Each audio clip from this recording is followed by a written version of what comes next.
You don't see it happen. There's no notification, no warning, no moment where everything collapses. Your life just starts. First real job, first real apartment, first real paycheck that feels like progress. You're not rich, but for the first time, you're not broke either. So you upgrade, not recklessly, just enough to match your new life. And that's when the clock starts. The biggest financial mistake in your 20s isn't crypto. It isn't student loans. It isn't even credit cards. It's something that looks responsible, something normal, something everyone around you is doing. It's locking your life to your income too early. Let's rewind. Your 20s are the highest leverage decade of your financial life. Not because you earn the most, you don't. Not because you're the smartest. You're not. Because of one thing, time. Every dollar in your 20s has 40 years to multiply. Every decision has decades to echo. Momentum is cheap. Mistakes are survivable. Freedom is still flexible. And most people trade that flexibility for comfort. Level 1, the alignment. You get your first real salary. You calculate your new budget, apartment, car, furniture, subscriptions. Nothing crazy, everything reasonable. Your expenses now match your income. You feel stable, but you just eliminated your margin. Level 2,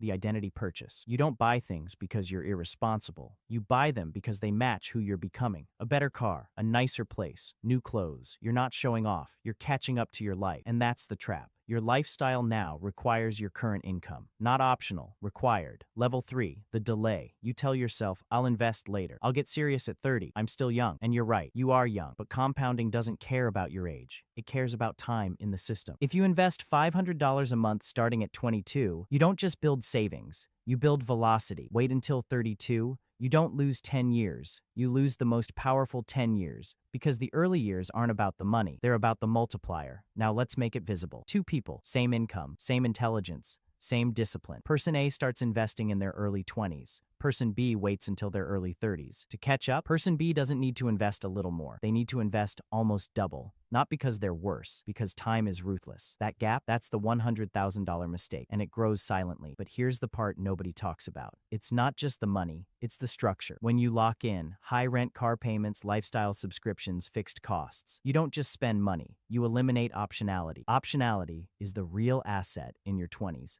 the ability to take a risk, change cities, start something, quit something, survive a bad year. Once your break-even point rises, every decision becomes defensive. You stop asking, what could I build? And start asking, what can I afford to maintain? Level 4, the golden handcuff, early version. You're only 27, but your life requires your paycheck. You can't take a pay cut. You can't experiment. You can't go backward, because backward now means collapse. You're not trapped, you're stabilized, and stability feels like success. Meanwhile, the people who delayed comfort are building momentum, not because they're smarter, because they protected their flexibility. They kept expenses low. They invested early. They bought time instead of status. And time compounds. Here's the psychological twist. Your 20s are when status feels most important. You want proof you're doing well. Your environment reinforces it. New cars, luxury apartments, trips, upgrades. You don't want to feel behind, so you spend to match the timeline. Not your timeline, the social timeline. But the social timeline is optimized for appearance, not freedom. The system loves this, because predictable consumers are valuable. High earners with rising expenses are perfect borrowers. You don't need to be controlled. You just need to be aligned. Income rises to expenses. Rise to dependence rises. You look successful. You become fragile. Now fast forward. You're 35. You make good money. Better than ever. But your flexibility is gone. Your cost of living is high. Your investing started late. Your momentum is slow. You're not broke, but you're behind. Not behind others. Behind where you could have been. That's the real cost, not the dollars.